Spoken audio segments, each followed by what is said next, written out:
Narito mga kapare ko ay ang Red Magic 9S Pro. At masasabi natin na ito ang currently pinakamalakas or isa sa pinakamalakas na gaming phone ngayong 2024. Dahil ginamitin lang naman to ng Snapdragon 8 Gen 3 leading version chipset na overclock version ng regular Snapdragon 8 Gen 3. May latest at pinalakas na cooling system na rin to at merong mga gaming features na pag-uusapan natin sa video na to. Kaya ang tanong, ano ang performance ng Snapdragon 8 Gen 3 na leading version? Mabilis ba uminit itong device na to? Ano ba yung mga bago nito na wala sa Red Magic 9 Pro? At ano yung pros and cons ng mismong Red Magic 9S Pro? Yan yung mga bagay na pag-uusapan natin sa video na to. Kaya kung interesado kayo, tara, pag-usapan natin. Anyway, skip na muna natin yung unboxing neto dahil may nagawa na tayong ASMR unboxing neto and usually, the same lang naman siya ng Red Magic 9 Pro. Anyway, pagdating sa design neto ay tinatawag to na futuristic UI design. At ang trademark talaga ng design na to ay medyo transparent yung design niya. Yun nga lang, yung variant na gamit natin sa video is yung slit version kaya hindi transparent yung back part neto pero meron naman siya parang holographic effect which is maganda naman tingnan para sa slit version. At kapansin-pansin sa po na to yung pagkawala ng kanyang camera bump. Dahil kung mapapansin ninyo kapare ko talagang flat na po yung likuran ng device na to at least sa kanyang camera bump dahil yung LED flash neto medyo may masisilat ka pa rin talaga ng bump pero napakaliit lang kapare ko at isama mo pa yung pagiging flat talaga ng screen neto nagbibigay to kapare ko ng super box type design pagdating sa smartphone na to. Nagustuhan ko yung engineering na ginawa nila dito sa phone na to dahil meron tong 6,500 mAh battery at malaki pong battery talaga yung kapare ko. Pero kung makikita ninyo dito, flat na flat talaga yung phone and also manipis siya, hindi kagaya ng iba na kapag merong 6,000 mAh battery, medyo kakapal yung kanilang mismong build. Nga pala, may purpose talaga yung pagkawala ng kanyang camera bump dahil para to sa ating gaming comfort lalo na kapag naka-gaming position or naka-gaming grip tayo or hawak-hawak natin yung device natin ng landscape dahil wala na tayong tatamaan na camera bump kapag hawak-hawak natin yung phone natin sa ganitong way. And to be honest, successful to dahil mas comfortable talaga siyang hawakan once na naglalaro tayo lalo na ng mga battle royale game or mga shooting game kagaya na lang netong CODM. Nga pala, pagdating sa material na ginamit dito meron tayo ditong aluminum frame, naka-plastic back at glass front na merong Corning Gorilla Glass 5 protection which is not bad para sa isang gaming phone. Nga pala, dito sa right side yung mayroong pinakamadaming ganap sa phone na to dahil nandito na yung ating shoulder triggered button. Meron tong 520Hz touch sampling rate kaya talagang masasabi natin na responsive itong mga buttons na to. Nandito na rin yung ating cooling fan na merong 22k RPM max rotation speed. Mamaya, mas pag-uusapan natin yan. Nandito na nga rin pala kapare ko yung ating volume rocker at nandito na rin yung ating power button and ating game switch na kung saan kapag tinagled on natin papasok tayo sa game space mismo ng Red Magic. Don't worry, mamaya dadaanan natin tong part na to. Pero bago yun, pumunta muna tayo sa kanyang display. Dahil pagdating sa display na ito, panalo din itong Red Magic 9S Pro. Same lang ng Red Magic 9 Pro, nandito pa rin yung ating full display view dahil under display yung front-facing camera ng device na to. At nandito pa rin yung pinaka nagustuhan ko sa Red Magic display which is yung kanilang thin symmetrical bezel. As you can see, talagang manipis at pantay-pantay yung kanilang mga bezel from left and right and up and down. At isa pa, mahaba pa rin yung kanyang display dahil meron tong sukat na 6.8 inches kaya talagang kitang-kita natin kung gaano kahaba to unlike sa ibang mga devices na meron tayo currently. At pagdating sa kanyang output or sa kanyang video quality, panalo din dahil ito ay naka 120Hz na AMOLED display. At dahil nga AMOLED, makakaasa tayo na maganda yung contrast ratio nito pagdating sa high dynamic range to the point na makikita natin yung mga black colors mas deep yung pagka-black and yung mga light color mas lighter tingnan. And based sa experience ko, mas na-enjoy ko yung display na ito pagdating sa gaming lalo na sa Genshin Impact dahil mas nakikita ko dito talaga yung ganda or mas na-appreciate ko yung ganda ng graphics ng laro na to lalo na kapag naka-max out settings. Dahil kung makikita ninyo dyan sa ating sample, kitang-kita nyo naman kung gaano kaganda yung graphics niya and also pagdating sa mga YouTube videos at saka Netflix, palag na palag din to. Dahil kitang-kita na mas buhay yung dinidisplay dito or sabihin natin mas alive yung color niya, parang medyo saturated or medyo bright yung color nito which is para sa akin normal lang naman dahil nga gaming phone to kagaya na sinabi ko kanina. Pagdating nga pala sa brightness nito meron tong 1600 nits peak of brightness kaya possible or maaari natin itong gamitin kahit medyo tanghaling tapat kapag nasa labas kayo or makikipaglaro ka with your tropa. Okay na okay to. Pagdating naman sa kanyang in-display fingerprint is accurate at responsive din.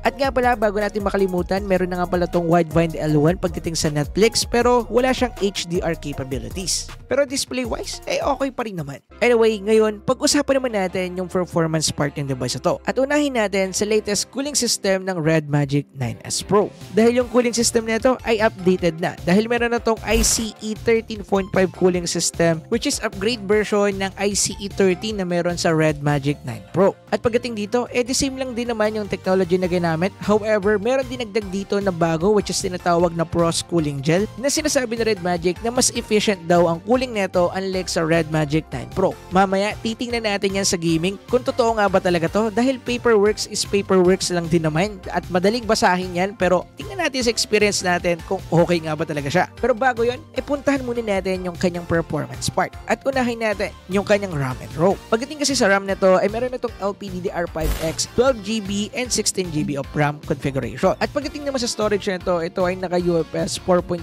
na merong 512 at 256GB internal storage configuration. Pagdating naman sa operating system or UI na ginamit dito, ito ay currently naka Red Magic 9.5.5 version which is yung pinaka-latest update ngayon ng Red Magic UI at under lang naman to ng Android 14 mga kaparakoy. At pagdating sa software support update nito mga kaparakoy, wala pang nasasabi sa Red Magic about dito.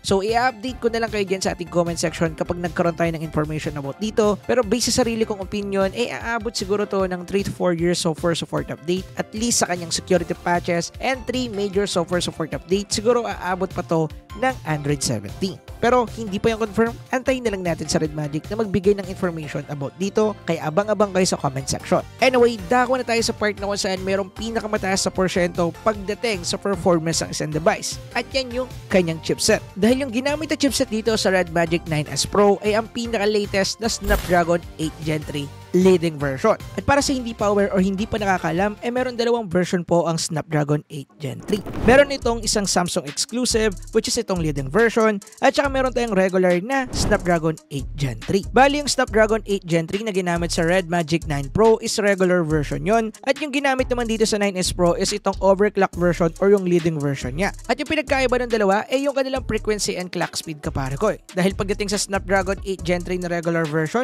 naka 3.3 GHz lang yung kanyang max clock speed at merong 770 MHz GPU frequency. Samantalang sa overclock version, literal na overclock dahil from 3.3 GHz naging 3.4 GHz na yung kanyang max clock speed at pagdating sa kanyang 770 MHz sa GPU naging 1000 flat MHz frequency which is magre-result ng malakas sa performance pagdating dito.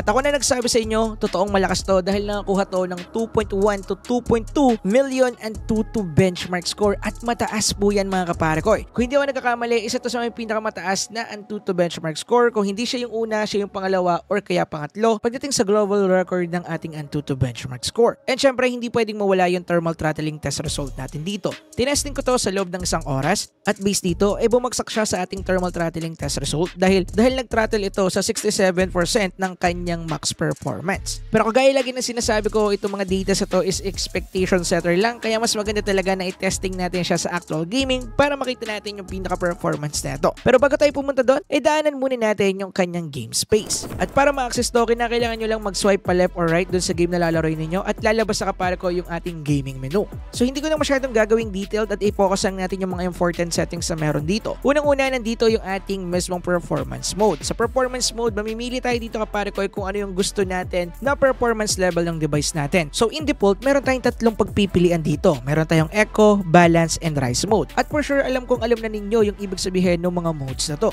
Ang pinaka-recommended at madalas kong ginagamit dito is Balance mode dahil dito sa Balance mode ay nandun na yung saktong performance niya at battery consumption at least pagdating sa gaming. Nga pala, meron pang isang gaming performance option at tinatawag to na Diablo mode. At makikita ninyo tong Diablo mode dito kaparakoy sa may left side sa pinakababa dahil wala siya dito sa performance mode na option, hanggang Rise lang talaga dyan. At kapag inactivate natin tong Diablo mode, as in no limiter siya kaparakoy kung ano yung pinaka max clock speed ng CPU mo, ng GPU mo, kung anong kaya niyang ibigay ng megahertz dyan or yung frequency na supported niya, yun yung magagamit natin, meaning yung 100% capability ng device natin is ma-unleash natin once na gagamitin natin tong mode na to. Yun nga lang yung cons neto, mas mabilis iinit yung device natin, as in literal na mabilis iinit. Pero maganda doon stable at syempre sustainable yung kanyang gaming capability pagdating doon sa game na gusto mong laruin. As in yung FPS niya is magmi-maintain doon sa preferred mo na FPS, it depends sa settings mo. Pero tingnan natin sa game dahil usually balance mode lang naman yung ginamit ko dito at para sa akin saktong-sakto na yun.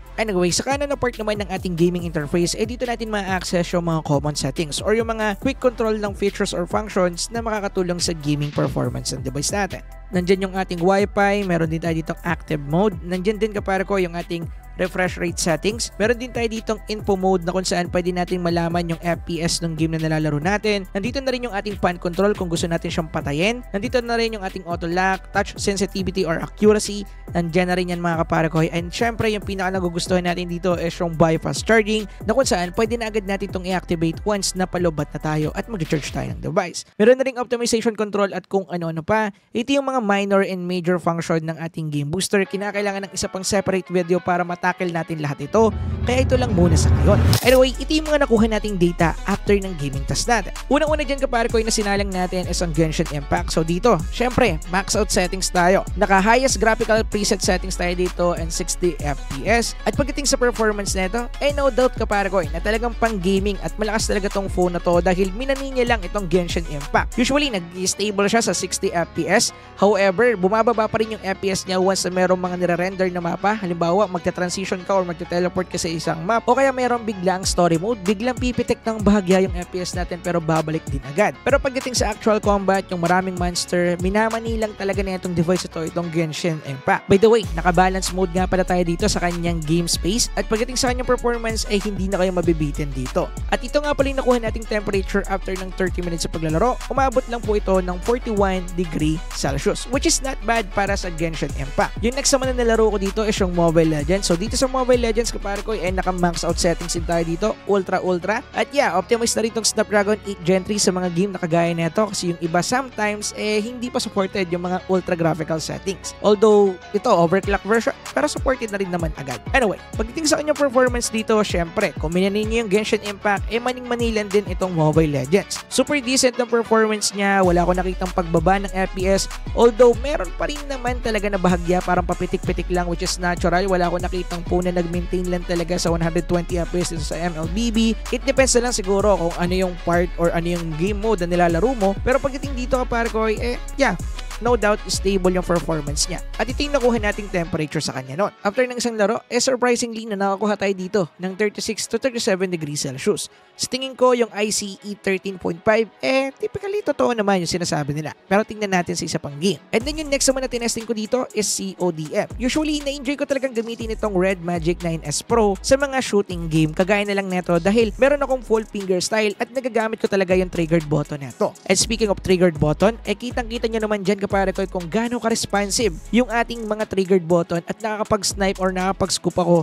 ng napakabilis kapare ko. At yeah, pagdating nga pala sa performance neto, syempre, decent na decent. Nakakuha tayo dito ng stable 120 FPS which is nice dahil hindi na rin masyado surprising, CODM yan. Pagdating naman sa VR mode kapare ko ay nakakuha tayo dito ng 90 FPS which is not bad dahil yan naman talaga yung pinaka-max FPS so pwede natin makuha sa VR mode. At pagdating dito ay kitang-kita naman natin kung ano yung kayang gawin ng device na to. As you can see, maganda talaga yung kanyang gaming capability. Hindi tayo nagkakaroon ng FPS drop kahit sa MP mode. However, kagaya ng ibang mga game, meron pa rin talagang papitik-pitik na pagbaba ng frame. Pero don't worry, hindi po sila nag-i-stay doon. Nga pala, naka-ultra frame rate settings tayo dito and medium graphics dahil yun yung condition para magamit natin yung ultra frame rate. Anyway, ito yung nakuha nating temperature after ng magkasunod na paglalaro ng MP and VR mode.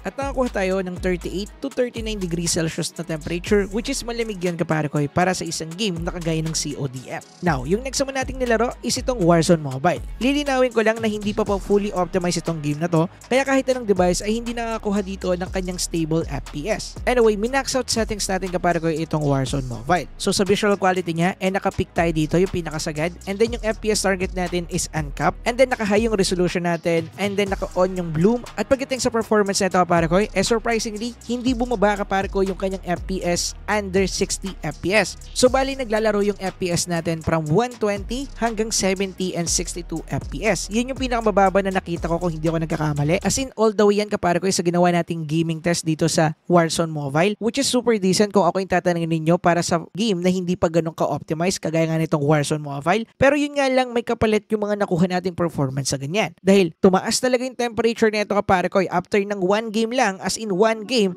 pumalo po ng 50 degrees Celsius tayo dito sa ating Warzone Mobile. So yung main reason lang naman nito ay napaka-simple dahil nga hindi pa po optimize yung ating Warzone Mobile kapare ko, kaya pumalo talaga siya sa pinakamataas na temperature na pwede niyang paluan. At yun ay acceptable naman dahil nakita naman natin sa mga game kagaya na lang ng Genshin Impact na highly optimized na, unlike sa ibang mga game ngayon na heavy game din talaga, nakita naman natin na yung kanyang nakuhang temperature dyan ay hindi naman ganito kataas. Unlike nga dito sa Warzone Mobile na hindi pa ganun ka-optimize. Ganun pa man na nakakuha tayo ng mataas sa temperature dito, as in talagang mataas siya dahil 50 degrees Celsius. Nakuha ko rin naman yan sa Red Magic 9 Pro at yun ay sa Parlate 84 na hindi din optimize sa game. Pero ang maganda doon, hindi po siya nag-thermal throttle or biglang bagsak ng performance. As in yung mga kagaya ng iba na biglang nagre-restart or kaya biglang nagkakaroon ng freeze frame or kaya biglang nilalabas sa game. Hindi natin yun experience dito. Ibig sabihin, mataas yung tolerance ng device na to para sa thermal throttling, which is nice. Nga pala, gagawin nga pala natin to ng extreme gaming test, kaya yung mga bigatin yung game dyan, sabihin nyo na, ilagay nyo na sa comment section para sa next video natin about dito sa Red Magic 9 Pro, mailalagay ko yung mga game na requested din nyo. By the way, within this week lang din yun, kaya abang-abang kayo.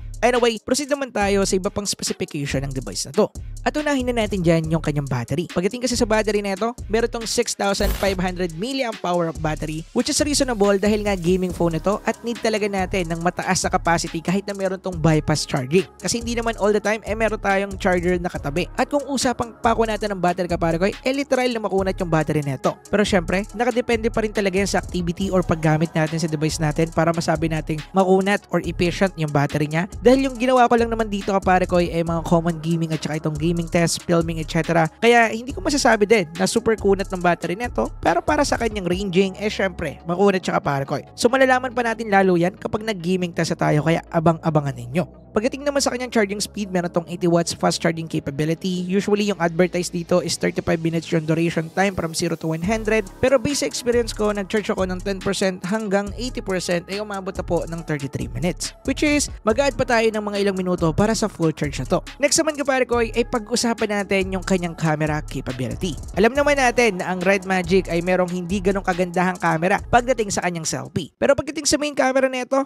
may ibubuga naman. Dahil ang ginamit na main camera sensor nito is Samsung GN550 megapixel. Ito yung madalas sa ginagamit na ultra-wide camera ng ibang mga devices out there, lalo na sa flagship level. At pagdating naman sa ultra-wide camera nito, ginamitan din to ng Samsung sensor na JN150 megapixel. At ito naman ay okay na ultra-wide camera din. At pagdating sa photo quality nito mga parkoy, surprisingly, maganda yung mga nakuha natin dito. Okay yung kanyang high dynamic range. Yun nga lang napansin ko kaparkoy na yung mga photo quality na nakuha natin dito masyadong saturated to the point na hindi na niya masyadong kakulay yung mismong tinitake natin na photo. Talagang masyadong process yung color nito. Pero maganda naman yung nakuha nating output. Pero yun nga lang kagaya ng sinabi ko, medyo matapang-tapang yung kanyang timpla pagdating sa kanyang color. Pero pagdating sa kanyang high dynamic range, nandun naman yung detail. Okay naman yung kanyang exposure. Pero may mga times pa rin talaga na nagwa-wash out. Pero okay yung kanyang overall quality kung ako yung tatanungin ninyo para sa phone na kagaya nito. Pero pagdating natin sa ating front-facing camera, dun talaga nagkakaroon tayo ng problema. Hindi ako masyadong nag-picture dito sa front-facing camera niya. Pero isa lang ang masasabi ko, hindi talaga ganun ka-okay. X yung kanyang selfie camera. Pagdating naman sa video quality nito, kaya na nito mag-shoot ng 8K at 30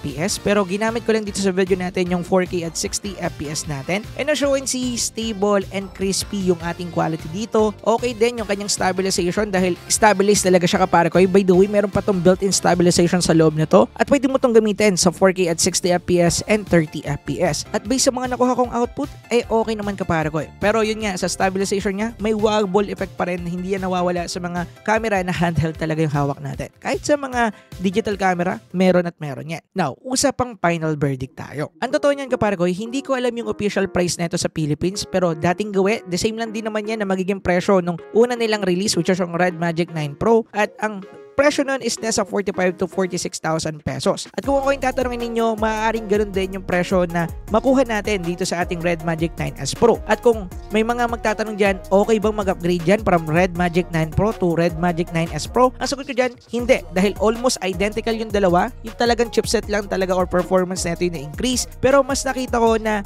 okay yung kanyang thermal, at least sa testing na ginawa ko ngayon. Pero hindi ko pa masasabi technically na maganda yung thermal na ito dahil hindi pa natin nagagawa yung extreme gaming test, which is nagawa na natin sa Red Magic 9 Pro. At nakita ko doon, okay naman yung thermal niya. Yun nga lang, iinit at iinit din talaga. At dahil nga overclock version yung ginamit na chipset dito, maaaring mas mabilis uminit to kapare ko. Pero in overall, kung performance lang yung usapan kapare ko, masasabi ko na okay bumili ng Red Magic 9S Pro. Kung wala pa kayong Red Magic 9 Pro na phone or kung kinakailangan nyo talaga ng isang gaming phone, una kong marirecommend agad ang Red Magic 9S Pro dahil nagamit ko na siya and based experience ko, palag na palag yung kanyang gaming capability. Pero kung usapang selfie camera, pass tayo dyan kapare ko. Anyway, ito yung full review natin about sa Red Magic 9S Pro. Kung meron kayong mga tanong or meron kayong mga gustong linawin sa video natin na medyo na-confuse kayo, i-comment nyo lang sa comment section at pag-uusapan natin yan. By the way, kung umabot kayo sa part ng video na to, baka naman deserve ko yung like button and also subscribe button ninyo dahil malapit na po tayo mag 300k at yan po yung goal natin ngayong 2024. At kapag na-reach natin yan, magpapadala tayo or magpapabigay tayo ng mga phones na meron tayo dito sa studio. And I hope